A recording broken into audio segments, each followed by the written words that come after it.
This podcast contains adult materials with descriptions some listeners may find distressing.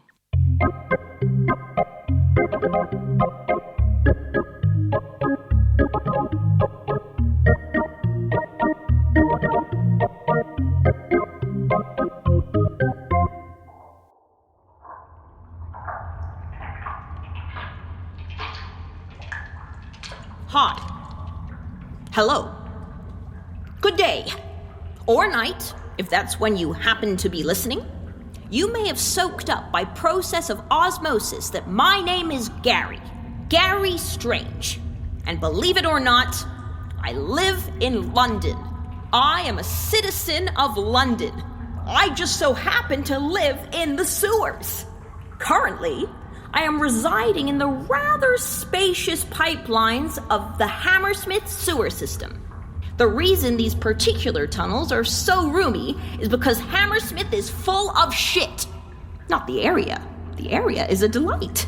Particularly the riverside pub The Dove, renowned for its listing in the Guinness Book of Records as having the smallest bar room in the world.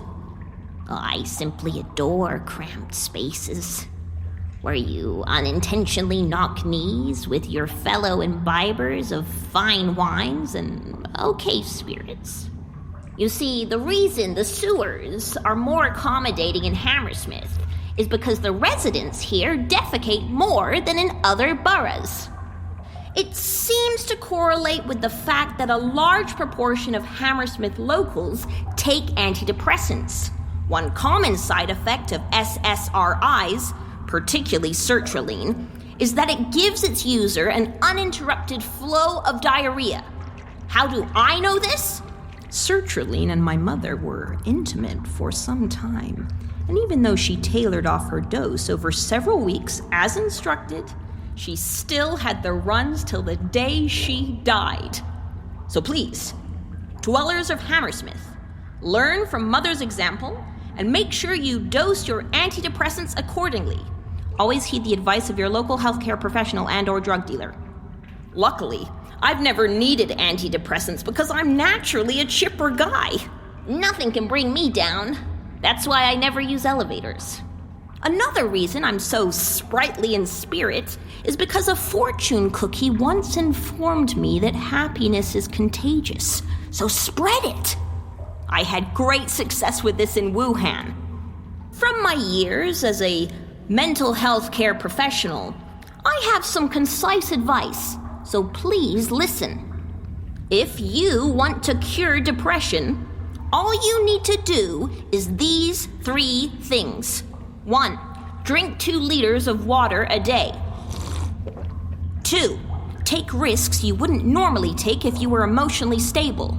3, like the teetotal pop prophet Prince who died of an overdose once sang, party like it's 1999. To give you an example of uplifting behaviors that cure foul moods, I would like to offer you another story from my own personal memory vault. It's a story that in fact happened right here in London's illustrious sewer system. Let me reveal all so you can savor a taste of what it is like to live freely and with grace. Now, I've always been hygienic in my own special way. Never thought of sewage as particularly sexual. Never thought much about sewage at all. But now's a different story. I had only just joined Thames Water as a Fatberg flusher. They had so many openings, they practically begged me to take the job. I must admit, I aced the interview. They said I seemed like exactly the right type of guy to spend my days and nights surrounded by raw sewage. And I take that as a compliment. I wasn't complaining. I was almost getting London living wage, and that's saying something. You may not know exactly what a Fatberg is, so let Uncle Gary fill you in. A Fatberg is a solidified mass of rancid fat, grease, oil, human excrement, and other unmentionables, which I'll mention now, Wet wipes, tampons, nappies, syringes, plastic bags, lighters, condoms, raw chicken skins, animal corpses, and sweet corn. There's always a bit of sweet corn somewhere. It's a very resilient variety of maize. If it's not chewed properly, it just holds form.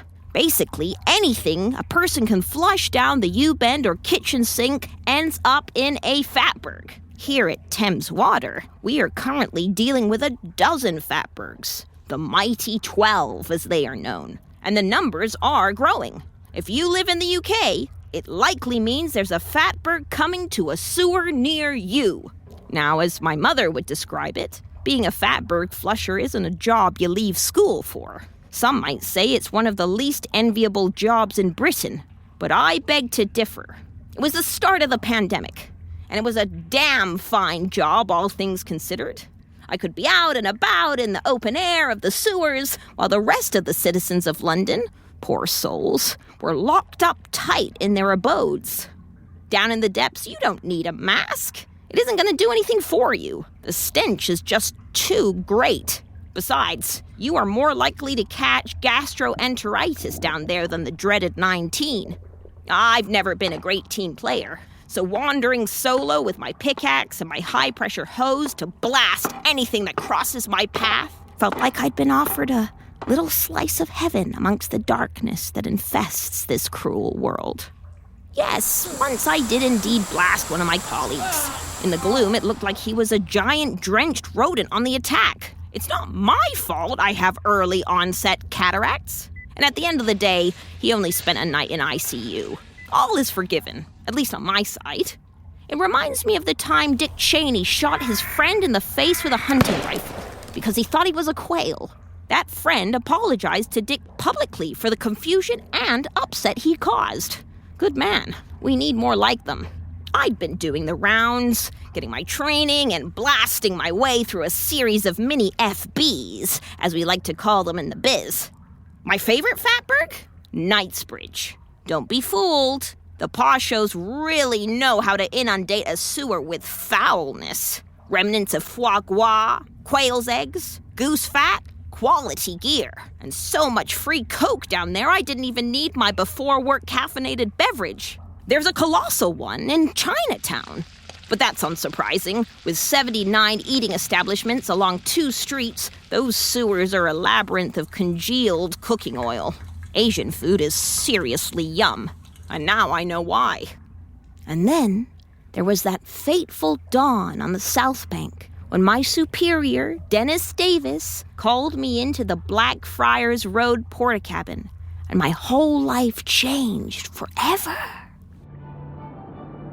Candidate 405-689 ABCDEFG, otherwise known as Mr. Strange. You have completed your training, and I've got to say the whole team have been ruddily impressed by your enthusiasm and unwavering gung-ho attitude. Not only to spending hours on end in these sinking pits of hell, never complaining, never asking for a break, never even vomiting on the job. Yes, you may have gagged once or twice, but you gagged with style. We've never seen a man like you in the field. You were born for this. There's no 2 ways about it. Just doing my job, El Capitan. Keep up the rugged work. And if you ever want to take off your shirt while you're down there getting dirty, be my guest. I'm not sure there's any need for that, sir, but thank you for the opportunity of freedom of expression. Look, it's mucky work, and a man's got to do what a chiseled man's got to do. And if that's taking off his shirt and togs and lying face down in the shit to make diarrhea angels, I, for one, am not going to judge him. That's all I have to say on the matter. Right you are, sir. Now, we both know you are the best of the best, even with only 3 weeks training under your belt. It's remarkable. I've trained hard, sir. No, I mean your belt. It's remarkable. Where on earth did you get it? TK Maxx, sir. TK Maxx. Let me just write that down. TK Maxx, remarkable belts. Save that for the weekend shop. Now, most people quit a few days into the job. They simply can't handle the retching and the heaving and the rancid, cloying stench that glues itself to the flesh days after being down in the hole. But not you. You, my boy, are a trooper. A super trooper. I'm flattered, sir. But the training doesn't stop here.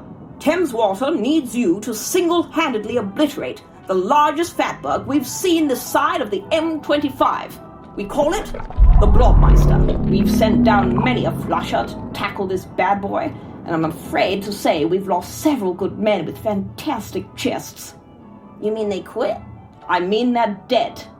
Gosh. The Blobmeister is located under the South Bank, right where the tourists do their eating, drinking, and world-beating culture consumption. It snakes across 750 meters of our finest sewer network, just south of the river. My, that is large. It's a big one, but so are you. I can see from the indent of your shirt you could fry an English breakfast on those pecs, and I guarantee those eggs would be done just right. I can't stand overcooked eggs, but I can give you more details about that over a pint or some other type of alcoholic beverage. Perhaps at the Dove, which is famed for having the smallest bar room in the world, so you inadvertently bump uglies with your neighboring drinking partner. Have you heard of it? Not till now, sir. Well, forget about it. Right now, we have work to do. Absolutely, sir. Here's the plan. You're going to blast it, lambast it, elastoplast it. Do whatever you have to make that sludge-fest disappear. Do you hear? Yes, sir. You know where the nearest hospital is? St. Thomas's, sir. Good on you, man. Godspeed, Mr. Strange. You're going to need it. Please, call me Gary. Gary? What kind of a first name is that? It's been passed down from my mother's side. Family tradition. Odd. Very odd. Well, Gary Strange, go with God. And so I did. I had my orders, and I was going to complete my mission come hell or high water. And the water is high down there, and undeniably smells like sulfur. Luckily, I have slightly webbed feet, so in some unexpected way, I was built for this task.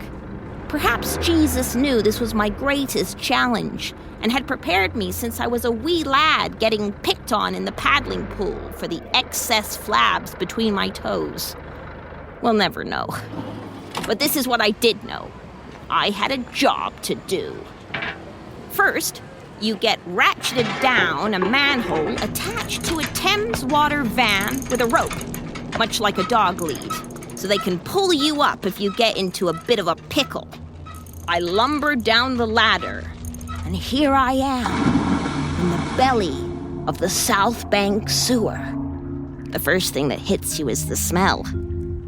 Lips involuntarily pucker. Nostrils wrinkle. Saliva production goes into overdrive to dilute any toxins entering the mouth. The face forms itself into the universal expression of disgust. Yes, the smell is fecal, but it's so much more than that. Death, decay, and punchier notes of festering sea life. Here I am, wading waist deep, sloshing this way and that through the river of festering fat and grime. You would think it was a lonesome place, but I find the solitude strangely comforting, like a warm embrace from the mother who refused to touch you as a child for fear webbed feet are contagious. I realize I am not alone. There is a motley crew of flushed pets living off scraps of fried chicken, bobbing about in the contaminated water. Hamsters to the left of me, pythons to the right, even a glorious little sausage dog that is so adorable I literally have to applaud its existence. I want to pet the little schnookums and give it a nearby treat floating in the water. But as I approach, it utters a surprisingly deafening snarl, so I leave it be. Besides, I can't get caught up in the politics of this giant plug hole. I am a man on a mission.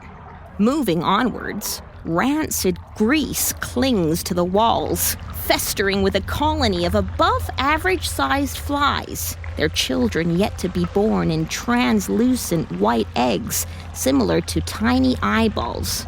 I feel I am being watched. But by what?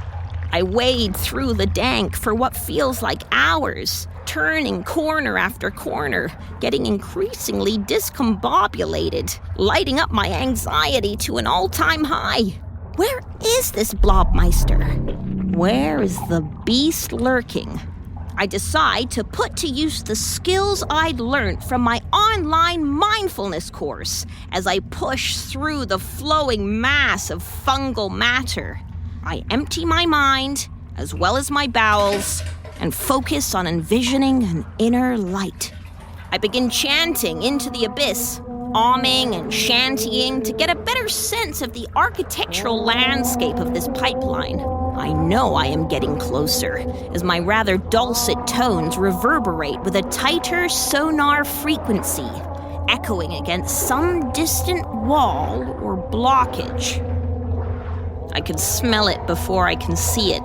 It is an evaporate the hairs in your nostrils type of rancid, an annihilate all sense of goodness decrepit, as if the Portaloos at Glastonbury had had sex with a rotting horse corpse in Russia and had given birth to an egg mayonnaise sandwich that had been left to rot in the Spanish sun for 3 drought-ridden weeks. It has a international scent to it, spicy and fermented. There are surprisingly fruity top notes that float extravagantly atop the initial layer of horror. Having spent a year working as an apprentice at the luxury perfumier Deluxe in Flux in Paris, I can recognize hibiscus, lily of the valley, and even a pinch of rosemary in the mix. It is remarkably pleasant once the initial olfactory shock subsides. With my nostrils as my guide, I labor through the liquefied fat, knowing I am nearing my destination. Trailing through the greasy water, used tampons swim about me like tadpoles wanting to play. Yay! Come play with us, Gary! We love you! Yay! Their blood trail leads the way. Charming little things. Yet, even with their sweet angelic presence, petrified expectancy courses adrenaline through my veins. This isn't helped by the fact that my gas reader is beginning to beat with more frequency. This means danger lies ahead. But I do not falter. Thames Water, the sleeping children of the Big Smoke, and even the British government are counting on me to accomplish my task. There it is. It looks non-binary, which is interesting. Because of all the other Fatbergs I have encountered, they have definitely been performative of gender. The Fatberg in Knightsbridge? Undeniably male. It had that machismo swagger about its frame. Chinatown's Fatberg? 100% female. It had the quiet dignity one only experiences in the company of a woman of a certain age. This Fatberg, though, it has no gender. It is simply Fatberg. I like that. I love that. I realize this could be my new thing. As for its behind, there was no end in sight. It is a thick, looming mass of wet wipes, cooking oil, and muscle-enhancing steroid cream. I am spellbound. But that might be the fumes. This Fatberg is colossal, a mighty warrior. It is mythic. I realize it is meditating. This is an underground Buddha, an undiscovered deity that a lucky old sod like me has chanced upon. I understand. In this moment, this is not an entity to destroy. It is one to worship. This insight compels me to draw closer. I move forward, trying not to disturb the oily greases surrounding us. I don't want to make a splash. Not only because I don't want to get flecks of feces in my mouth again, but I don't want to disturb the Fatberg from what looks like its state of contemplation. I gaze at it from my measly height. The more my eyes venture across its huge bulk, the more nuances I discover.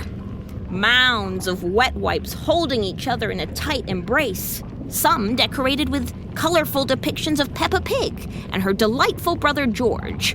Remnants of surgical masks, the distressed classical blue, and the trendy baby pink that's been hitting the scene of late. There is one that has a joyful yet muted tie-dye pattern to it. I want to reach up upon my tiptoes and pluck it out, but I refrain as that feels like theft. Besides, I realize that it wasn't a tie-dye pattern at all, but rather has been submerged in urine, fecal matter, and what looks like blood from an infected wound. It embodies the charm of an organic product, which reminds me I need to go to Whole Foods to collect some pomegranate juice once my shift ends. As I peer closer into this extraordinary pile of modern living, I recognize a face forming high above in the sludge. What looks like a watery eye erupts from the giant, growing longer and longer. It has an elastic, rubbery consistency, translucent in nature, with some small amount of creamy liquid slopping about inside. As it peeks out further, I realize it is in fact a used prophylactic, gracing me with its presence, wanting to say hello, as if it had been waiting for some time for my arrival and is now thrilled at both its appearance and mine. Next slides its partnering eye, a murky crimson noir color, very Camden Goth circa 2006. It sprouts from the Fatberg like a branch of a tree, thick, expanding, a maroon wedge of filth and grime. Of course, it's a blood-logged piece of cotton for female flows, supersized as it has absorbed all liquids in its wake. I feel calmed by its presence, like in some way it is helping me do my job, using its porous capacities. Like the Tesco's proverb, every little helps.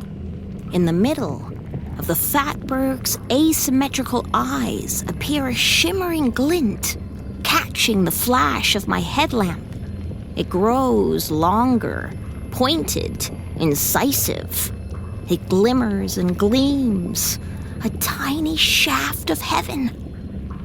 I recognize it as a half-empty syringe, mustardy liquid lounging inside the cylinder. I'll need to find out what that liquid is later. I have priorities. But before I can get back to the task at hand, a long, dirty tube mounted to a drainage bag twists into a delightfully amicable smile, completing the Fatberg's face. Aha! A crumpled catheter bag. Useful whatever the occasion. The entirety of the face fits perfectly with the Fatberg's demeanor. Friendly, with a hint of the Frankenstein about it. We can't help what God has given us. We just need to work with what we've got. And this Fatberg had a lot. Heart racing, I muster the courage and address this wonderful being in front of me for the first time. Hi! Hello! Good morning! May I be so forward as to ask your name? Pardon? I didn't quite catch that. You mean...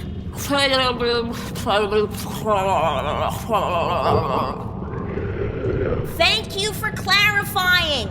I must tell you, I've been sent by the humans above to discover you. But please, fear not. I mean you no harm. I find you astonishing. Please, I mean it as a compliment. I've never seen anything like you. I know we've only just met, and this may seem presumptuous on my part, but would you mind if I touch you? Just for a moment. It's as if the Fatberg sighs in relief, letting out a cleansing belch. I take it as a sign of consent. Gently, I press a delicate finger into the Fatberg's mesh of flesh. Under my touch, it is warm, wet, slimy, sensuous, as if it is opening, spreading, desperate for human connection. I move my finger away, concerned I don't want to leave it longer than is desired. The fingerprint leaves its mark, indelibly imprinted into the surface of the Fatberg, like a tattoo. I am amazed. It lets this imprint stay, as it could have easily slid its cooking oil, used cocoa butter, shaving foam, shampoo residue, or excrement over it, thereby destroying this moment of human connection. But it doesn't. Who knows if it has ever been touched by a human being before, let alone with the loving reverence I am employing at this holiest of moments. Perhaps it wants to make the memory last. Fatty B, as I decide to call it, lets out a rasping sigh, as well as what looks like sulfuric gas from atop one of its volcanic holes. It is teasing me, flirting with me even.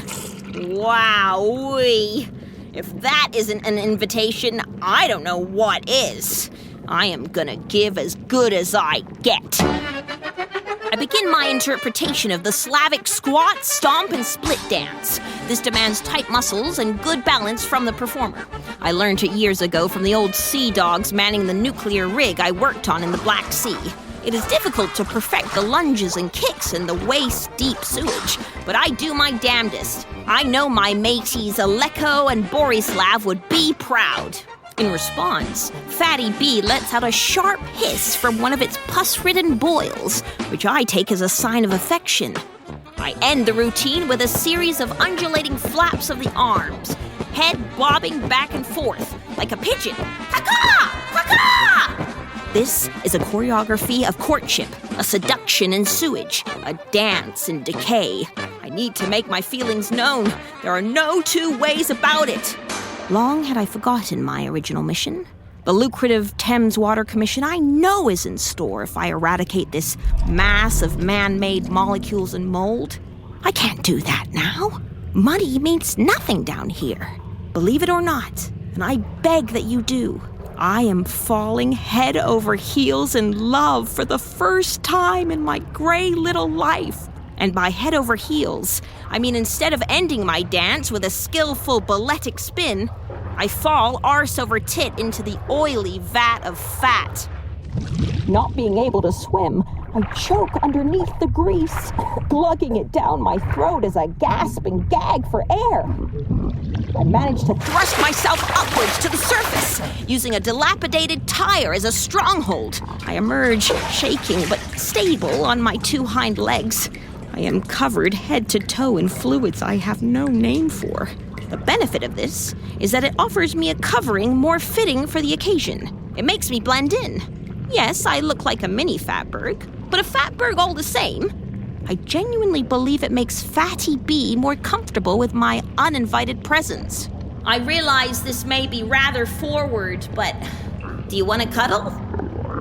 I take this gurgle as a resounding yes, and place my sludge-like frame into this mammoth. At the moment, where every limb, shank, and, I can't say it, meets the flesh of this festering mass.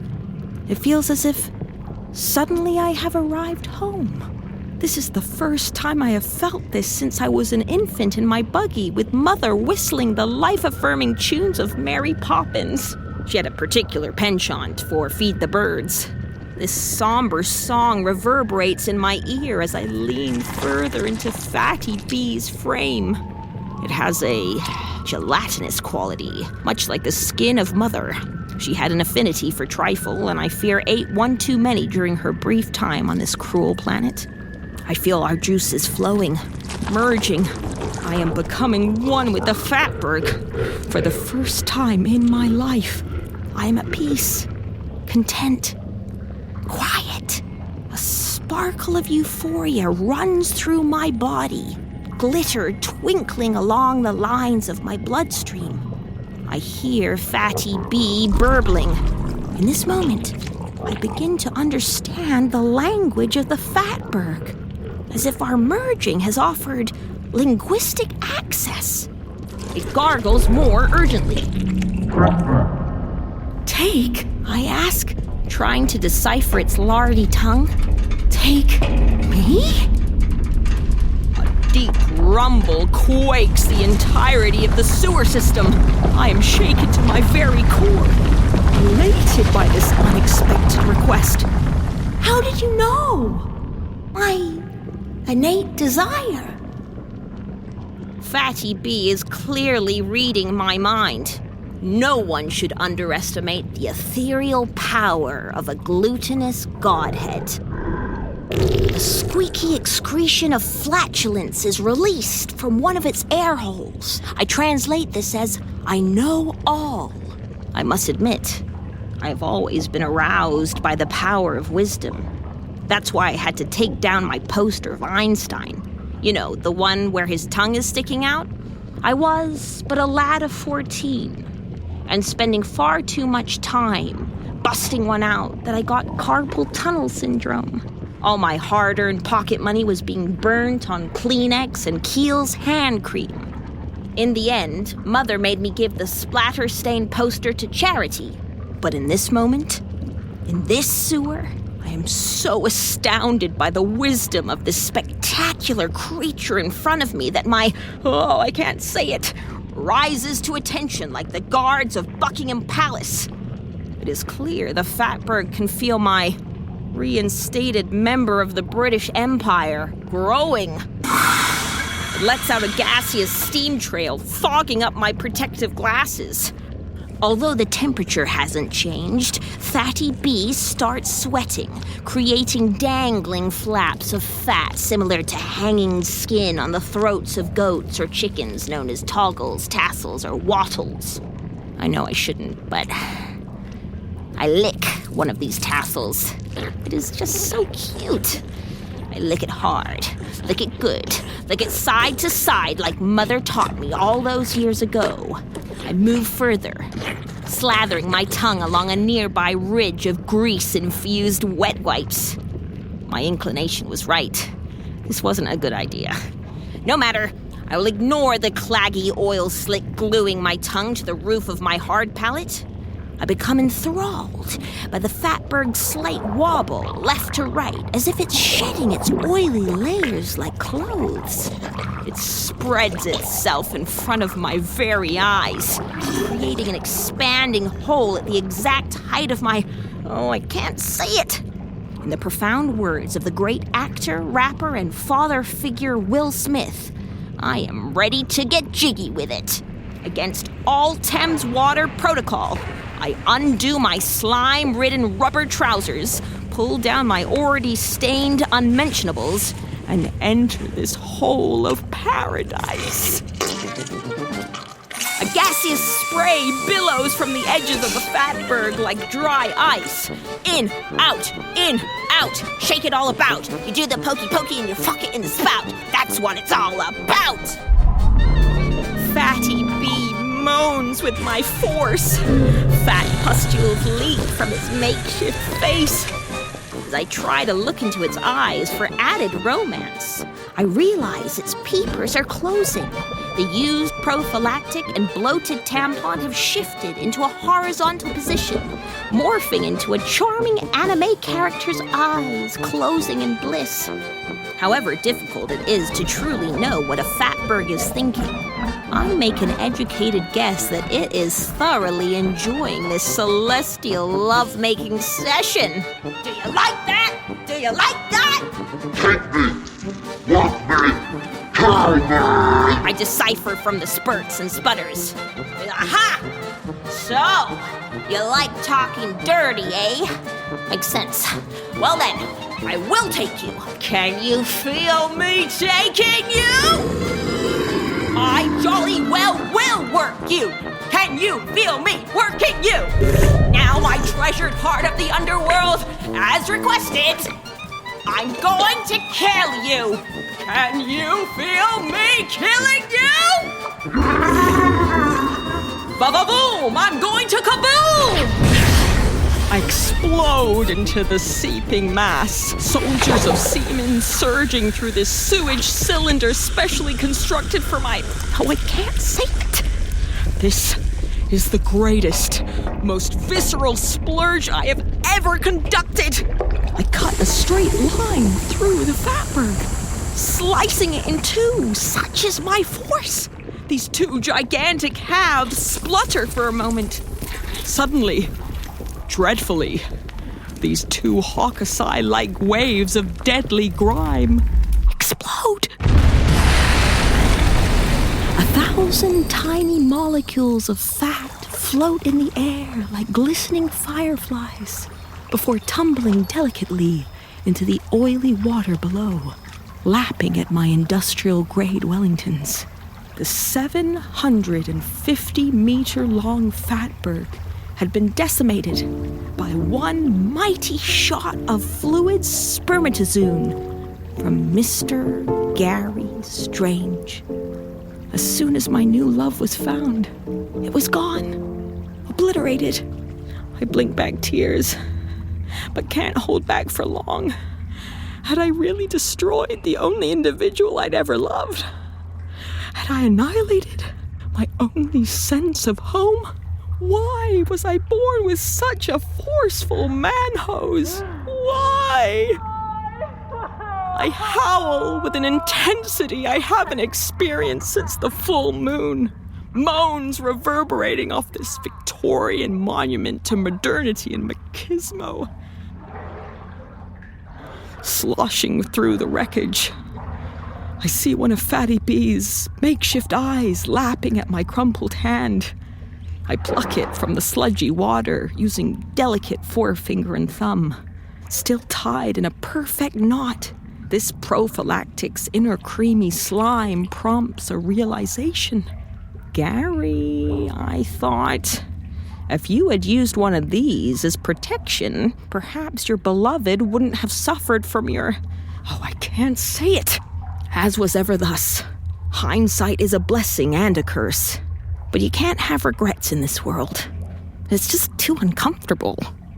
Deflated, I toss the greasy condom to the side, narrowly missing a nearby water rat who proceeds to attack the slippery rubber with its teeth, gnawing at the membrane to slurp down the life-giving liquid within.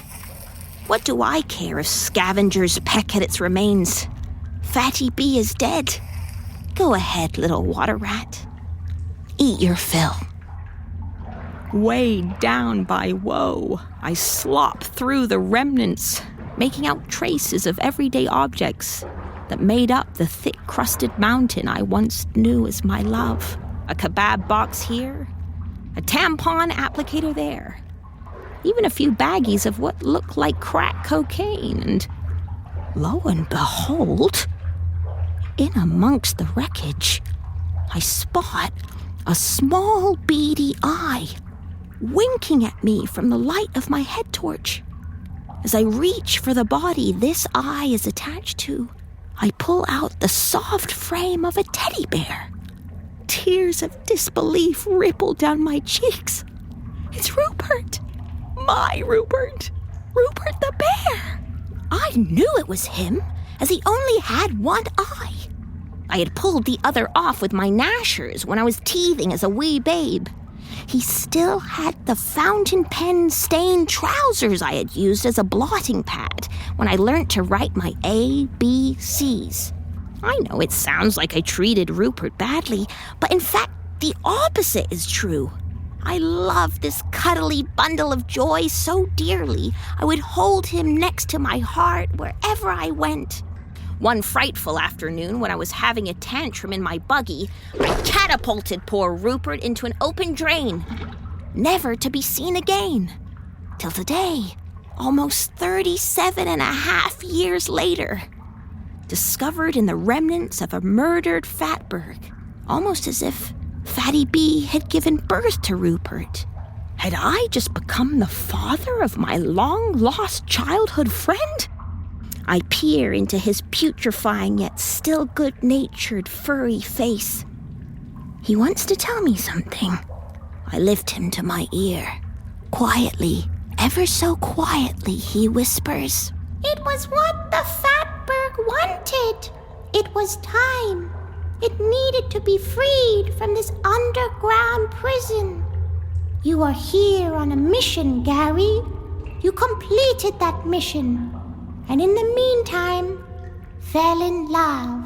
What more could you dream for than freeing a loved one from pain? It was a mercy killing. You did good, Gar. You did good. I thank Rupert for his undeniable acumen, patting him on the head whilst calming my stirring... Oh, I can't say it. I had had enough wisdom for that day. Dazed, I slide little Rupert into the safety of my right Wellington boot so he can peep out and look at the scenery if it pleases him. I pull up my rubber trousers, a changed man. I leave the way I came. Out the sewer, up the ladder, and into the star-speckled night. Dennis Davis, my superior, is delighted by my arrival. I didn't think you'd come out alive, old boy. You've upended all expectations. Destroying that Fatberg single-handedly has saved the citizens of the South Bank from regurgitating toilets and sinks. They can sleep soundly now, as can you. Go forth and feel free to take off your shirt while you're at it. Those pecs won't worship themselves. Yes, I may have annihilated the love of my life, but I selflessly served my community. Even if they won't notice, it still means something. Besides, there's plenty more Fatbergs to flush. I'm awarded a Medal of Honor, Thames Water's highest commendation. The award is made from a genuine pile of wet wipes and sanitary pads found in the sewers, which is a cute touch. With Rupert in my blazer pocket, as I accept the award, I feel a piece of the Fatberg is with me, especially because, like in childhood, I hadn't washed Rupert. It's true that after 3 weeks, I still can't scrub off the lingering scent of fecal matter. It's also true I've suffered permanent lung damage from the hydrogen sulfite. I have a CAT scan next Tuesday as I've been experiencing blackouts. But I regret nothing. What's the moral of this story, you ask? It's simple. Don't flush wet wipes down the toilet. But if you do, don't be surprised if you fall in love with your very own creation. Hi. Hello. Good day. Or night, if that's when you happen to be listening. Bye-bye now. Farewell. See you later. Clown Sex is written, performed, and produced by Natasha Sutton Williams. The director is Phoebe Ladenburg. The executive producer is Christopher Hogg. The sound designer is Matthew McGuinness. The music consultant and pianist is Morgan Hayes. The studio director is John Wakefield. The original music is composed and performed by Natasha Sutton Williams.